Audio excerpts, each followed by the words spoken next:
Buenas noches, estimados participantes. Les saluda Gina Guaitaya, asesora académica del Centro de Actualización y Formación Profesional CIAF. Agradezco la participación a cada uno de ustedes al curso de actualización internacional Terapia intravenosa, acupuntura avanzada, terapia neural y medicina regenerativa, que estará a cargo de la doctora Jenny García. El buen desarrollo de esta ponencia se les recomienda mantener sus micrófonos y cámaras apagadas a menos que la docente lo solicite. Los que tienen dudas y consultas al finalizar la ponencia. Buenas noches, doctora Jenny García. Le doy pase a su ponencia. Muy buenas noches, soy la doctora Gabriela García. Muchas gracias por la invitación. Bueno, vamos a empezar hablando sobre lo que es la terapia intravenosa. Posterior a ello vamos a hablar sobre lo que es acupuntura avanzada, luego lo que es la terapia neural y para finalizar lo que es la medicina regenerativa. Ya, la terapia intravenosa, como bien ya lo conocemos muchos de nosotros, es la utilización de un dispositivo de acceso vascular insertado en una vena central o periférica, ¿no?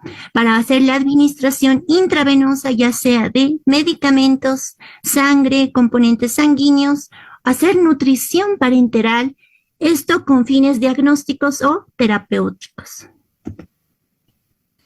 ¿Qué tipos de infusión existen? Una infusión intermitente y una infusión continua. Vámonos a los tipos de dispositivos de acceso vascular. ¿Qué tipos de dispositivos conocemos?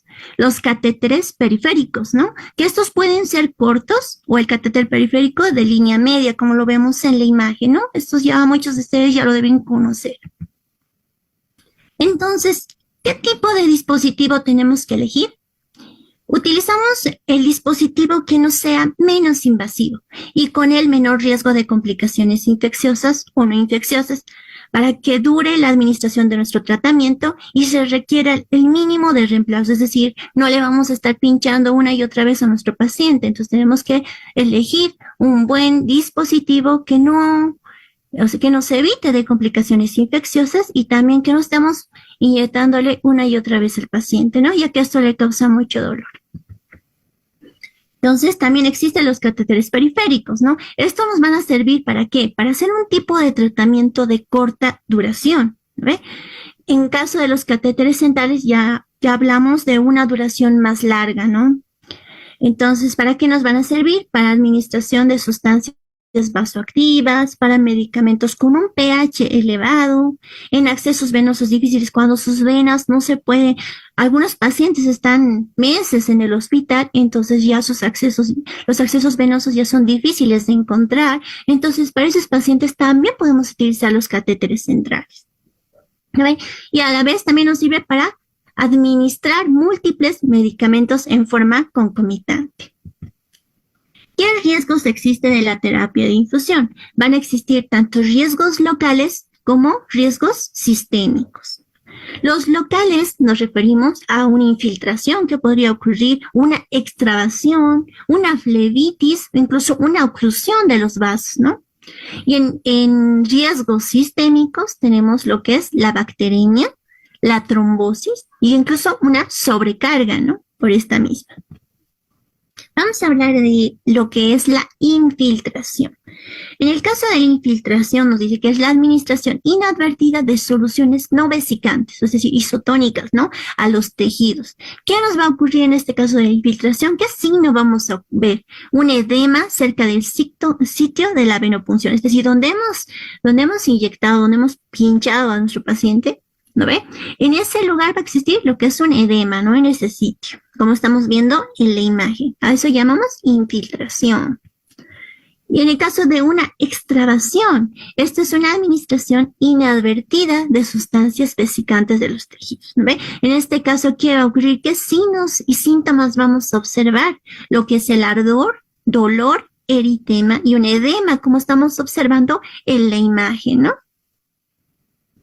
Vámonos a ver lo que es la flebitis. ¿Qué es la flebitis? Una inflamación de la capa íntima de la vena, ¿no? O sea, sabemos que tenemos que tener diferentes capas la vena, ¿no? Entonces, en este caso, la capa íntima es la que se va a inflamar como respuesta a los productos químicos que están ingresando, ¿ve? Y en el caso de una flebitis mecánica, pues por la inflamación de la íntima igualmente, pero debido al movimiento del catéter, es así, a veces no ingresa el catéter y se mueve, lo mueve mucho, y esto puede ocurrir, puede producir una inflamación, una flebitis, ¿no? Debido a la mecánica, ¿no? Al procedimiento que se está realizando. Luego, los signos y síntomas que va a existir en este tipo va a ser lo que es el edema, el rubor, un cordón venoso y dolor, obviamente, para lo que es nuestro paciente.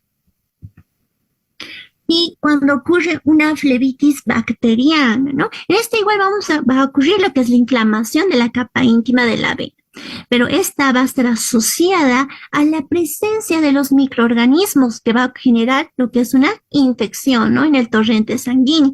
Entonces, ¿qué signos vamos a ver en esta? Va a haber lo que es la fiebre y salida de un material purulento. Se puede ver ahí en la imagen el material purulento, ¿no? Vamos a lo que es la bacteriemia asociada a catéter central. Esto puede ocurrir de igual forma, ¿no? Una infección del torrente sanguíneo en pacientes con catéter venoso central.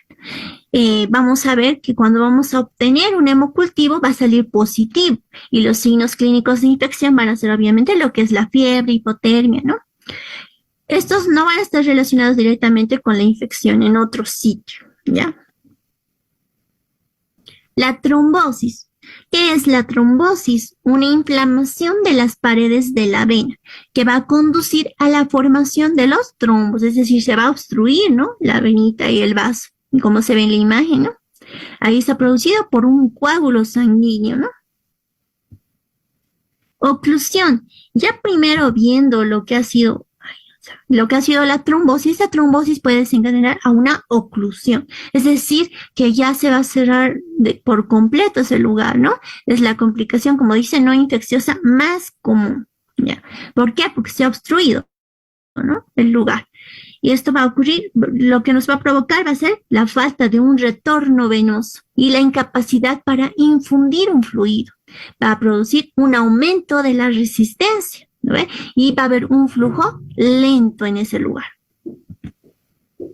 Entonces, ¿cuál es la meta? Evitar las complicaciones infecciosas y no infecciosas asociadas al uso de dispositivos de acceso vascular.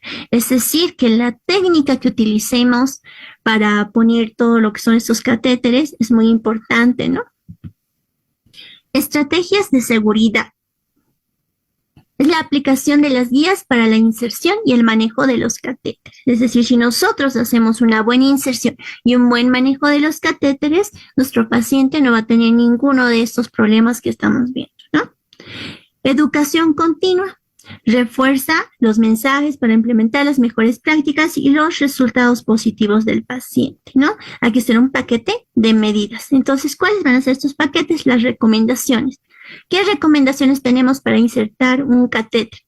Higiene de manos, elección de un calibre de catéter adecuado. Es bien importante saber elegir un calibre adecuado para cada tipo de pacientes, ¿no?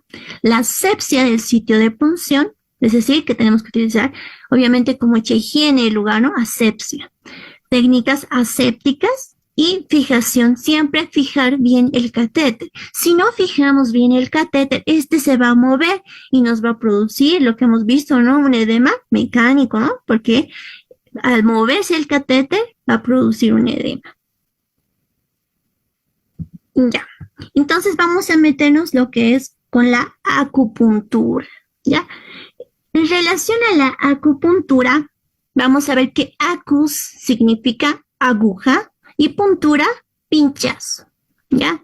Entonces, es el pinchazo con una aguja, ¿no? Este es un método terapéutico chino que va a buscar restablecer y equilibrar el flujo de la energía del organismo mediante una estimulación con las agujas sobre los puntos en la piel. Ya más adelante vamos a ver en qué lugares son estos puntos en la piel para producir este efecto terapéutico en nuestro paciente. ¿ya? Hay algunas variaciones tanto en Japón como Corea respecto a la acupuntura. En Japón le dicen el shiatsu o manopuntura, ¿ya? Entonces, ¿cuáles son los principios y leyes de la acupuntura? El pinchazo, que le llaman Deki. Este va a estar determinado por las leyes vinculadas a las concepciones cosmogónicas chinas, que los vamos a ir viendo más adelante. Entonces vamos a hablar de estos conceptos fundamentales que nos ha dado, ¿no?, la cultura oriental. Vamos a ver qué es la globalidad. La globalidad se refiere a la visión holística del cuerpo y la salud. En lugar de tratar síntomas aislados, la acupuntura va a buscar equilibrar todo el organismo para promover una salud integral, es decir, de todo el organismo. Por eso habla de globalidad. Vamos a hablar de la teoría de las vísceras. Según la medicina china, cada órgano no solo tiene funciones físicas, sino también funciones energéticas y emocionales.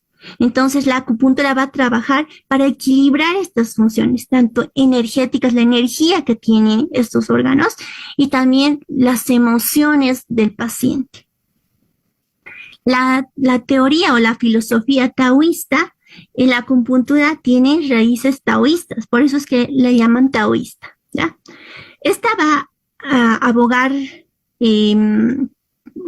¿cómo les explico? La armonía con la naturaleza, ¿ya? Eso tiene que ver con la naturaleza y el flujo del chi, a lo que los chinos llaman lo que es la energía vital. Entonces, la acupuntura va a buscar restablecer este equilibrio energético. Habla más de una energía, de una armonía con la naturaleza. Lo que es la noción de la energía en la acupuntura se basa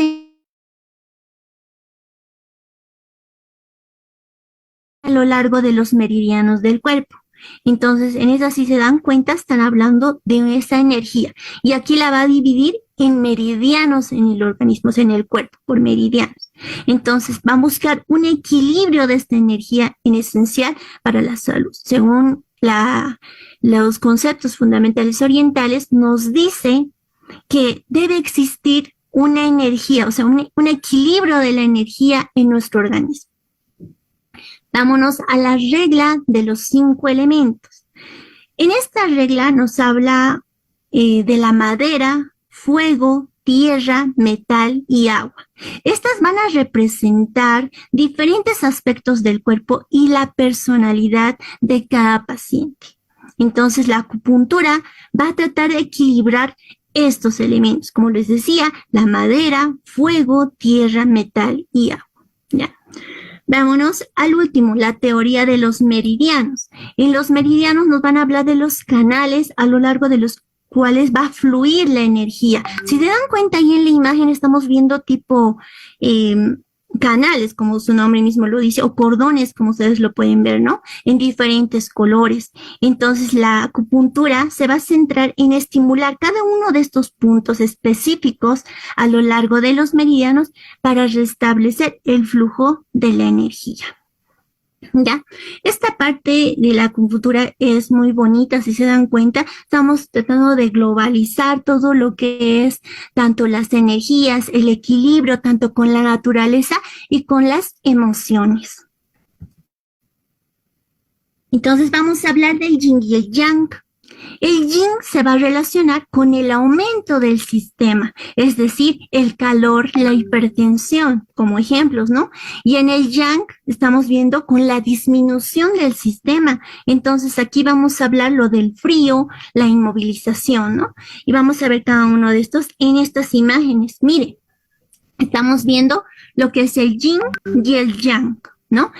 Cada uno de estos yin y yang que los representa la cultura oriental, los representa con diferentes órganos. Si se dan cuenta, en la primera imagen del yin tenemos a lo que es el pericardio, corazón y pulmón, que va desde donde empieza el corazón a miembros superiores, ¿no? Y esto es en la parte anterior. Y ahora todo esto debe volver al organismo. El yin está yendo y el yang vuelve, ¿no?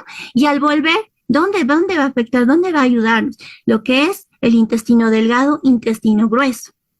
Ahora, si hablamos del yang, En la tercera imagen vemos que va a actuar sobre vesícula biliar, vejiga, estómago. Entonces va desde arriba, desde lo que es el cráneo, hasta lo que son los pies. Luego vamos con el yin, que va a estar viniendo desde los pies para arriba. ¿A dónde va? Hígado, riñón, vaso y páncreas. Aquí, para darles un ejemplo de cómo es que funciona esto de los meridianos, porque algunos tal vez están un poco confundidos respecto a esto. Esto es un ejemplo de cómo se trata con la acupuntura diferentes patologías. Entonces aquí tenemos el meridiano del pulmón, como los puntos donde debería ponerse las agujas, ¿ya? Entonces, si se dan cuenta, tiene numeraciones, P1, P2, P5, P6, P3. Nótese eso. Y cada una de estas vienen con una guía. Aquí tenemos una guía, por ejemplo, de esta, donde tenemos que la P1 se está poniendo en el primer espacio intercostal, entre la primera y segunda costilla, por encima de esta, ¿no ve? Entonces, la inserción debería ser oblicua. Así es como están las guías. Entonces, una persona que quiere practicar lo que es la acupuntura debe tener, obviamente, estas guías para hacer la práctica. Entonces, si queremos tratar una patología en pulmón, debemos poner las agujas en estas posiciones. Y aquí tienen una guía de cómo se deberían poner cada una de estas. ¿Ya? Existen diferentes manuales en acupuntura para los cuales les sirvan a ustedes para que se guíen dónde deben ponerse cada una de estas agujas y en qué dirección. Como ven aquí, los dice, ¿no? Dirección oblicua. Aquí nos dice la P4 se pone en bíceps, en la cara externa del bíceps, ¿no ven? Y aquí, si se dan cuenta, es muy importante el conocimiento de la anatomía del cuerpo. ¿Ya? Entonces, por ejemplo, aquí tenemos el bíceps y nos dice que tenemos que poner la aguja en dirección perpendicular al bíceps. Entonces, con estas guías ustedes se ayudan para tratar diferentes tipos de patologías. Ese es un ejemplo, ¿no? Y aquí tenemos los 12 meridianos, lo que les decía, que son como cordones o canales que tiene nuestro organismo, ¿no? Entonces se van armando de este modo y por diferentes colores para que nosotros vayamos a tratarlos. Ya hemos visto el caso de pulmones, en este caso está de color plomo, ¿no? En color plomo. Y aquí estamos viendo en color azul, nos dice dónde podemos tratar vejiga, dónde podemos tratar riñones, ¿no? Vesícula, hígado y así, ¿no ve? Entonces, ¿qué aplicaciones terapéuticas tenemos con la acupuntura? Algo importante es el aprecio por su efectividad como un analgésico, anestésico y antiespasmódico. Entonces, nos va a ayudar a ser como un regulador del sistema nervioso central, sistema nervioso periférico y vegetativo, ¿no? ¿Cuáles son las ventajas? Que es sencillo y la facilidad de aplicación, además que es indolor. Obviamente, si hacemos una buena técnica va a ser indolor, ya, pero si nosotros realizamos una mala técnica, vamos a causarle un dolor a nuestro paciente, ¿no ve? Entonces es importante hacer capacitaciones respecto a esto. Y el conocimiento de la anatomía, que es principal para hacer este tipo de aplicaciones. ¿Qué métodos alternos tenemos para la aplicación de la acupuntura? Algunas personas utilizan lo que son agujas calientes, es decir, las calientan y luego hacen la aplicación. También existe la acupuntura intradermal, ¿no? Que es en la dermis, también subcutánea. Se puede poner la acupuntura cutánea, que eso ya les he explicado. La electroacupuntura, esa es una de las últimas que están utilizando, ¿no? Con otro tipo de aparatos con los que hacen la acupuntura. Es la misma técnica, pero con diferentes aparatos, ¿no? También tenemos la digitopuntura. La digitopuntura se refiere a la utilización de las manos en diferentes lugares. ¿Ya? Luego tenemos ventosas que pueden utilizar algunas personas, la magnetopuntura y anestesia acupuntural. ¿Cuándo se hace la visita al acupunturista? ¿Qué vamos a hacer? Primero, el interrogatorio. ¿Ya? Hacemos vamos a preguntar a nuestro paciente sobre su salud general, ¿no? Como hacemos una anamnesis normal en medicina, ¿no? Después, tenemos que ver la parte emocional de nuestro paciente. Esto es muy importante en la acupuntura. También debemos ver el modo de vida, cómo es que vive nuestro paciente, ¿no? Esto también es importante. Luego, hacemos la toma del pulso y la observación de la lengua, que es importante en acupuntura. ¿Ya? En la toma de pulso, con los 3 dedos de la muñeca, vamos a sentir el meridiano, ¿no? Entonces tenemos una variación de la presión de los dedos, es decir, vamos a ver lo del yin y el yang, ¿no ve? Como les decía, unos llegan y los otros vuelven. Entonces vamos viendo el yin y el yang. Y en el caso de la lengua, también vamos a ver el yin y el yang. Decimos yin cuando la lengua está pálida y yang cuando la lengua está roja, ¿ya? Y las indicaciones en la acupuntura, bueno, nos sirve para diferentes problemas, ¿no? Diferentes problemas ginecológicos, trastornos de pulmón, digestivo, urogenitales, emocionales, en casos de estrés, alteraciones de sueño, alergias, afecciones de piel, problemas circulatorios. Todo va a depender de los canales donde vayamos a tratar, ¿no? Vamos entonces a hablar sobre lo que es la terapia neural. ¿Qué es la terapia neural? Es un sistema médico de carácter sintético integral cuyo objetivo no se centra en abordar la enfermedad. Entonces, no es dirigido tanto a abordar un tipo de enfermedad, sino va a tratar al enfermo como un todo, ¿ya? Entonces, vamos a integrar mente, cuerpo, emociones y ambiente. Si se dan cuenta de todas estas terapias que estamos hablando de la acupuntura, terapia neural y lo que vamos a seguir avanzando, vamos a ir viendo, estamos hablando de una persona, de un todo. Estamos viendo al paciente como un todo. No solo estamos viendo las enfermedades que llegue a tener, sino tenemos que ver cómo está, tanto como dice aquí, ¿no? Mente, cuerpo, sus emociones, que es algo que como médico general muchos no lo llegan a observar, ¿no? Entonces es importante preguntar cómo se siente nuestro paciente, ¿no?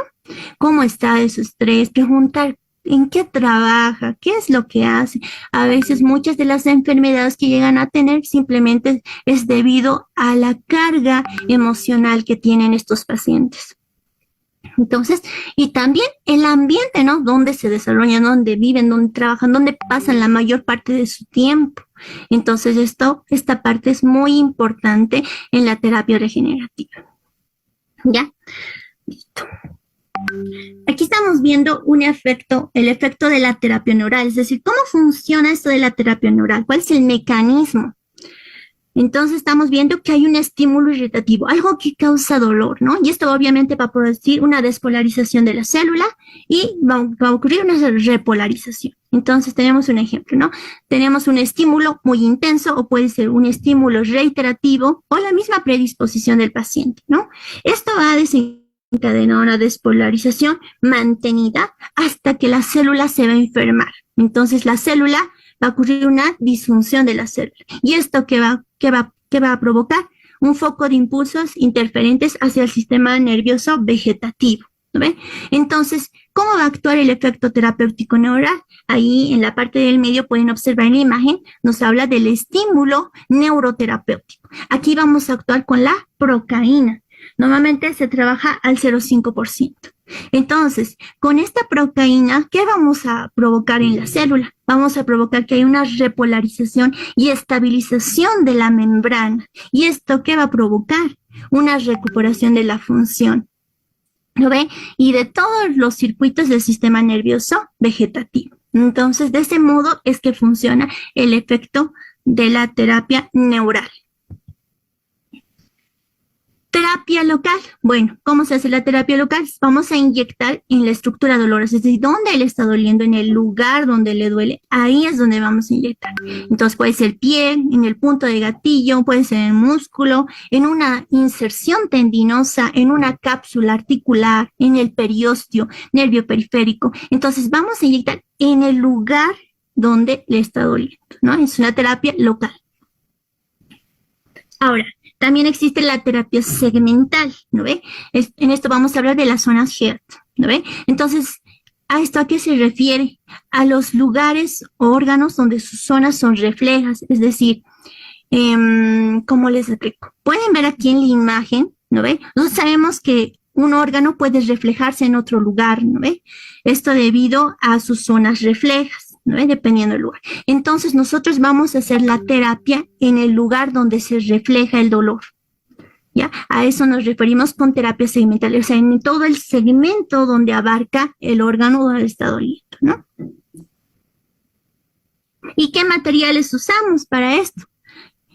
Agujas, jeringas, el anestésico local y, bueno, obviamente hacer una buena historia clínica, que es muy importante en medicina. Y entonces, ¿cuál va a ser nuestro partícipe, ¿no? En esto de la terapia neural? Va a ser la procaína.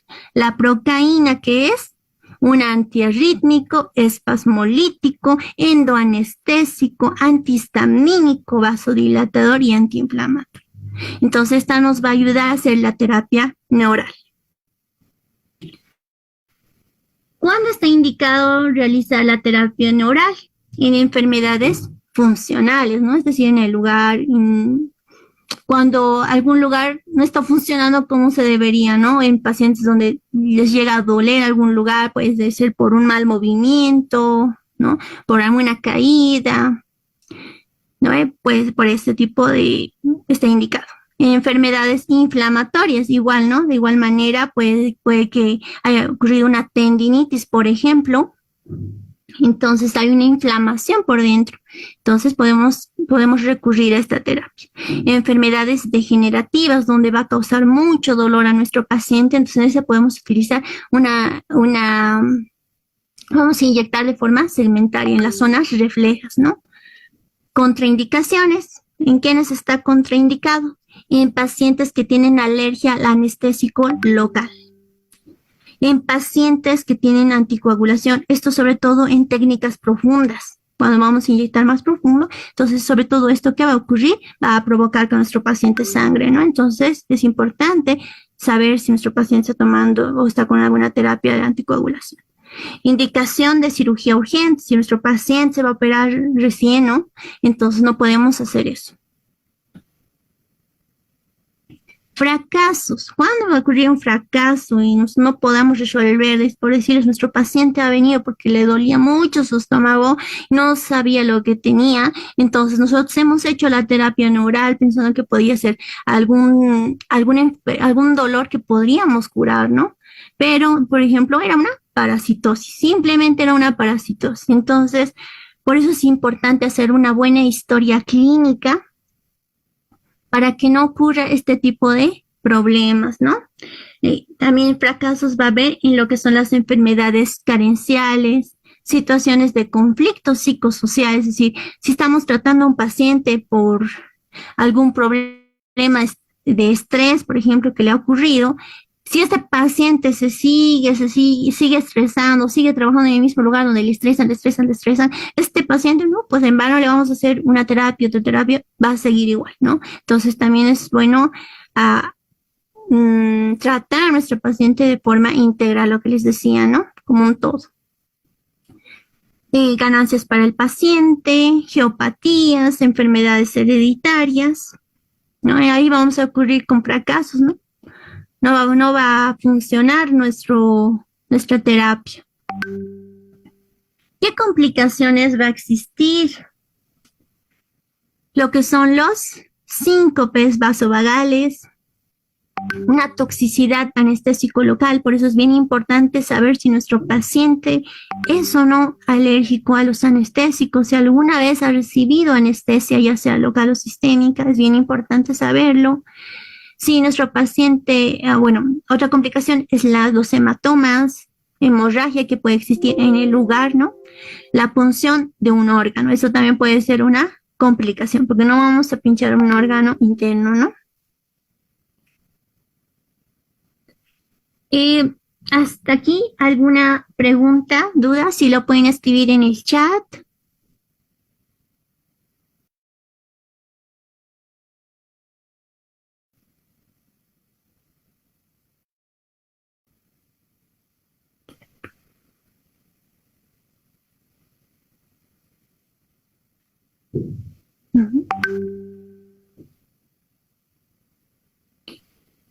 ver, Sarita nos dice la aplicación de cuánto es, de cuál jeringa se ocupa. ¿Para qué estamos hablando? ¿Para acupuntura o para terapia neural? Para acupuntura utilizamos una jeringa de 26 milímetros, es un tipo de aguja especial en acupuntura, ¿ya? Para terapia neural, dependiendo al lugar donde vayamos a inyectar. Por decir, vamos a inyectar a nivel de la dermis, entonces no vamos a necesitar una aguja de un calibre muy grueso, ¿no? Entonces, nosotros podemos ver dependiendo hasta dónde vamos a ingresar, ¿no? No tenemos que llegar, como les decía, a puncionar un órgano porque podríamos causarle problemas a nuestro paciente, ¿no ve? Puede ser subcutáneo, puede ser dérmico, ¿no ve? O a nivel neural, o sea, a nivel nervioso, o sea, podemos llegar a la altura del nervio, eso sí. La dosis que se puede utilizar en una terapia normal, tenemos que hacer una dilución al 0,5 o 1% de lo que es la proteína.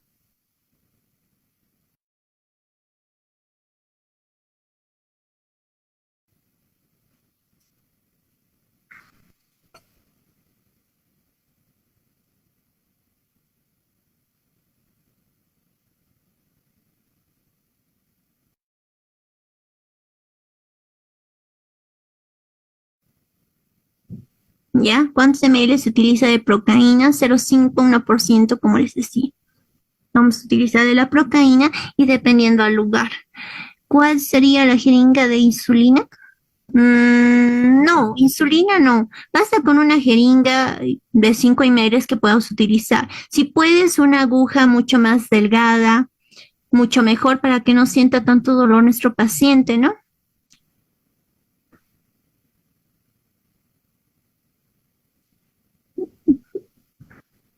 Ya, los puntos por área. Eso depende el lugar donde vayamos a ver, les voy a mostrar la imagen.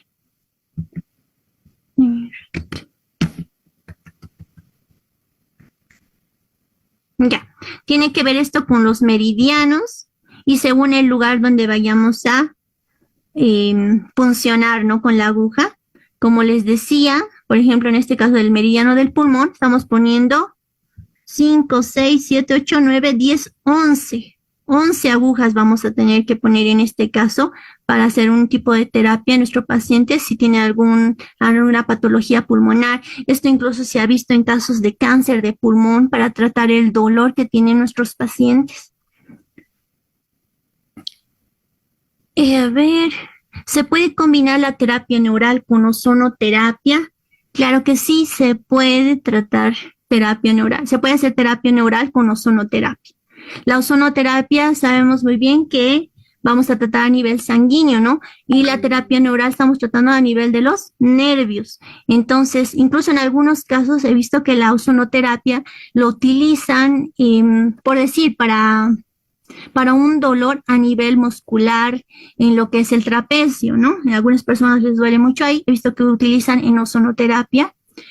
Entonces, terapia neural también podríamos combinar, si en este caso nuestro paciente no reaccionaría a la ozonoterapia, serviría para ayudarle, ¿no? A que esto pueda mejorar, ¿no ve? ¿Cuántos puntos se coloca por área? Eso les decía aquí, como se ve en la imagen. Estamos poniendo en este caso 11 puntos. Esto depende a los manuales. Siempre traten de guiarse por un manual para que no haya problemas, ¿no? En este caso tiene 11. Existen varios manuales para la acupuntura que se pueden utilizar. Si se dan cuenta, explica de manera muy específica dónde se debe funcionar con la aguja.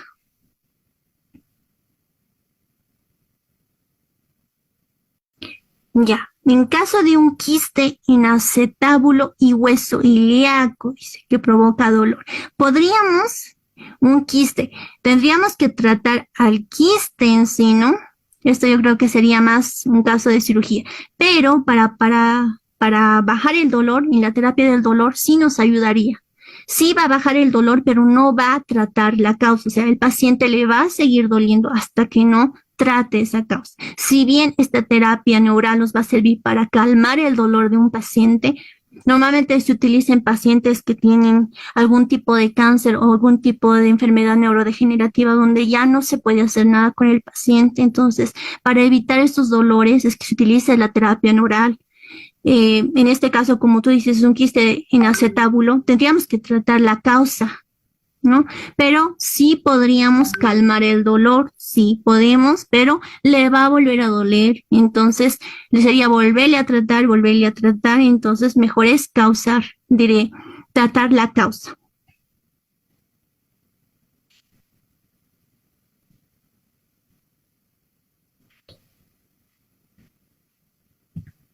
Bien.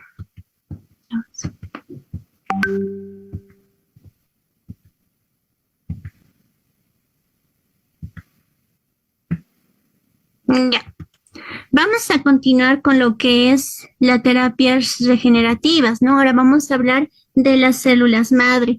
Ustedes han de haber escuchado mucho hablar sobre las células madre últimamente, ¿no? Se habla mucho de esta ciencia, ¿no?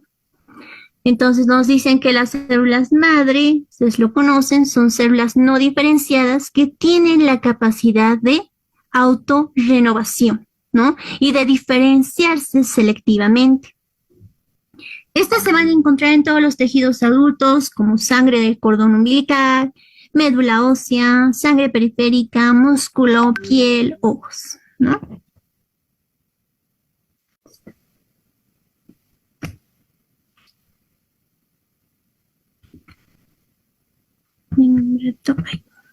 Ya. Entonces, las células madre van a ser precursoras de todas las células de los tejidos, ¿no? A partir de ellas vamos a formar lo que son los órganos durante la etapa embrionaria del ser humano. Entonces, tenemos que las células tienen el potencial de convertirse en muchos tipos distintos de células en el organismo. Van a funcionar como un sistema reparador del cuerpo y es por eso que se investiga mucho sobre las células madre y en muchos lugares se lo utiliza, ¿no?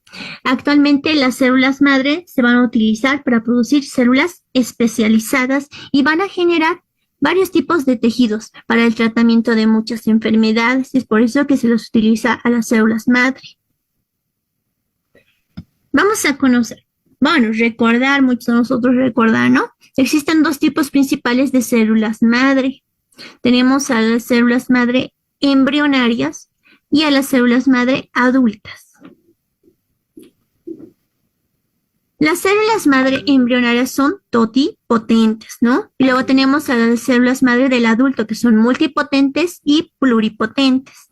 ¿Dónde vamos a encontrar estas células madre? En el cordón umbilical, en la médula ósea, en las células hematopoyéticas, tejido adiposo, pulpa de los molares y células musculares. Las células madre embrionarias, ¿cómo las obtenemos? Las vamos a obtener de embriones excedentes de laboratorios por fertilización in vitro. Así lo podemos tener las células madre embrionarias. Entonces aquí vemos una imagen de lo que son las células madre embrionarias. Estas van a originar lo que son las células madre adultas y estas posteriormente se van a ir a diferenciar en cada tipo celular que se requiere en el organismo.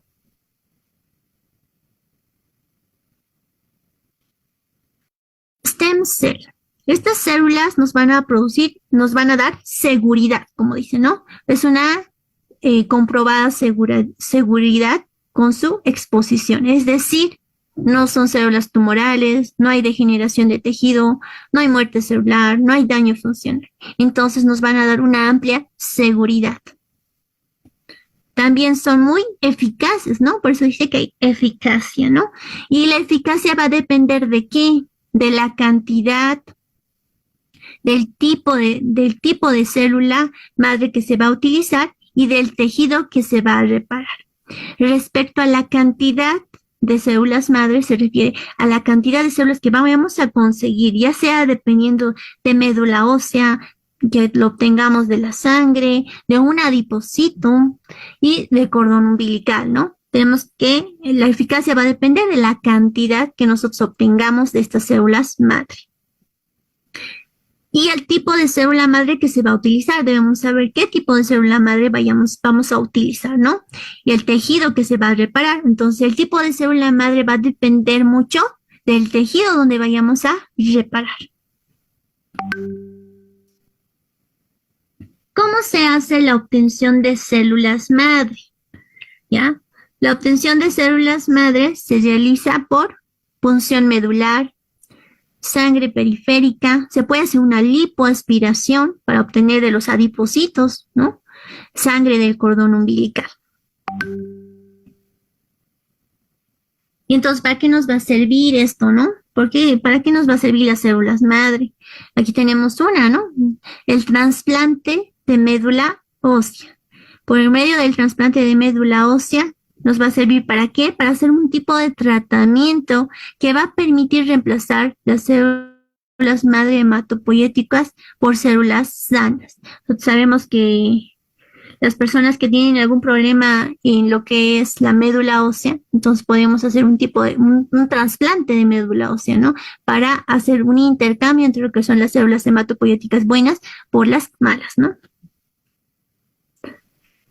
Trasplante. Seguimos hablando del trasplante. Las células madres son las más importantes en un trasplante de médula ósea. ¿Por qué? Al ser trasplantadas van a encontrar el camino a la médula ósea del receptor y van a comenzar a diferenciarse y producir todos los tipos de células sanguíneas que necesita el organismo, ¿no? Aquí tenemos una imagen donde vamos a hacer un recuerdo, bueno, de anatomía, histología. Sabemos que la médula ósea se encuentra ahí, ¿no? Ahí tenemos en el canalcito del hueso, ¿no? Donde vamos a tener a las células madre hematopoyéticas. Estas células madre hematopoyéticas van a ser las que van a generar a las multipotentes, ¿no ve? Y se van a dividir, ¿no ve? Tanto en células blancas, en glóbulos rojos, plaquetas, ¿no ve? Entonces, a eso se refiere. ¿No? Ya recuerdan todo esto, lo que son los glóbulos rojos, glóbulos blancos.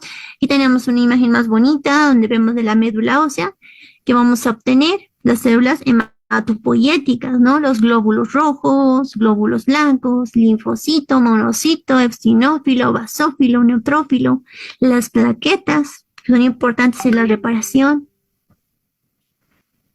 Como les decía, la médula ósea consta de glóbulos rojos, blancos y plaquetas, ¿no? El tratamiento de reemplazo de médula ósea solo se realiza en casos de severo daño medular, ¿ya? Y esto puede ocurrir por un fallo primario, por enfermedad medular, por quimioterapia o radioterapia, ¿ya? ¿Por qué? Porque aquí tenemos en el caso de nuestros pacientes que reciben quimioterapia o radioterapia, pueden llegar a perder esta capacidad de la médula ósea de generar células madre, generar células, ¿no? Entonces, por eso mismo es importante esto del reemplazo de médula ósea. Aquí vamos a ver un poquito más. Como les decía, cuando un paciente ha recibido altas dosis de quimioterapias, se va a suprimir la capacidad de la médula ósea para producir nuevas células sanguíneas. Si nuestro paciente ya no va a generar la misma cantidad de células que producía. Entonces, con cada quimioterapia, nuestro paciente va a suprimir esa capacidad. Es por eso que actualmente lo que se hace es obtener de nuestro paciente células madre y se las almacena, se los obtiene de la sangre periférica y se las almacena. ¿Ya? Y obviamente esto se hace antes de un ciclo de quimioterapia. ¿Para qué? Para que nosotros podamos hacer la recuperación celular posterior a esto. Entonces llamamos rescate post-quimioterapia. Entonces estas células madre se van a almacenar y se van a transfundir a nuestro paciente durante episodios de depresión medular. Es decir, ya no va a haber la misma capacidad de la médula ósea de producir células sanguíneas, entonces nosotros vamos a transfundirle a nuestro paciente sus mismas células madre. ¿ya? Y estas van a migrar a la médula ósea y van a iniciar de 5 a 10 días después del proceso de recuperación de las células sanguíneas. Entonces, este rescate post-quimioterapia es muy importante, sobre todo en pacientes que reciben quimioterapia, ¿no? Y radioterapia, pacientes que tenían algún tipo de cáncer, han sido sometidos a una cirugía y posterior a ello se les indica quimioterapia o radioterapia, ¿no? Entonces, para evitar que haya esta disminución de las células o cuando ocurre ya esto, nosotros vamos a tener almacenado estas células madre y poderles transfundir a nuestro paciente de manera directa, ¿no?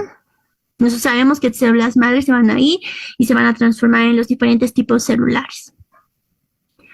Entonces, este procedimiento, como pueden ver aquí en la imagen, tenemos un paciente. Entonces, ¿cómo se realiza el proceso de la aferesis? Vamos a obtener lo que es la sangre del paciente y estas máquinas que ven aquí, para lo que van a hacer es separar los diferentes tipos celulares y dependiendo al tipo celular que nosotros queramos, lo va a tener y el resto va a volver a nuestro paciente. Eso es lo que se hace en el proceso de aferesis. Existen varios centros de trasplante de médula ósea, ¿ya? Las células madre hematopoyéticas obtenidas de la sangre periférica son la principal fuente, ¿no? Que es utilizada por los centros de trasplante, tanto en Estados Unidos, Europa, Colombia y en otros países que ya se están actualizando con esto del trasplante de la médula ósea. ¿De dónde conviene? ¿De dónde sería el mejor lugar donde podemos obtener células madre? Es del cordón umbilical. Entonces, si la tecnología avanza, la ciencia va avanzando, de cada niño tendríamos que tener una conservación de lo que serían nuestras células madre, ¿no? Que nos ayudaría mucho a la regeneración. Como ven aquí, se obtiene la sangre y esta se lleva a criopreservación. Entonces, saben que aquí se la conserva a temperaturas muy, muy bajas para que nosotros podamos tenerlo por un largo tiempo. La misma función que se tiene con lo que son los espermatozoides, ¿no? Para la conservación de los espermatozoides y entre otros, ¿no?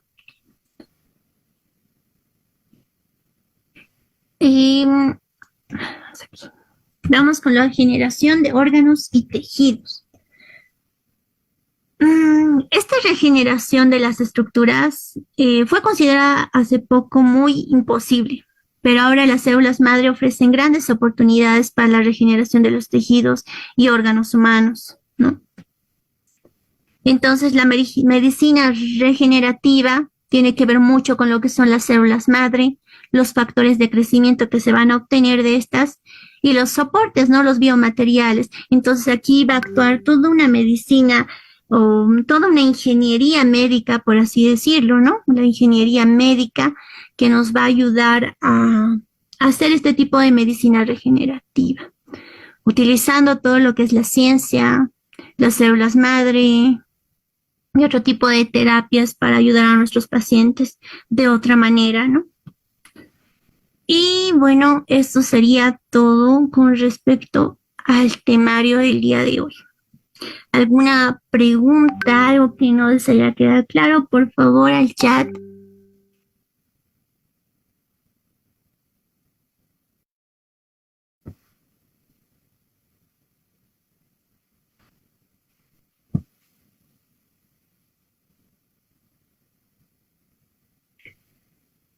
Todos los materiales y las diapositivas lo piden al instituto, ¿ya? Al centro donde se han inscrito, ahí lo van a pedir. Ellos les van a dar el material de estudio. Yo les voy a pasar a ellos.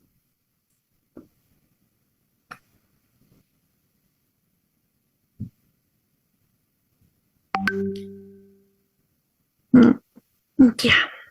La función de la procaína, dice.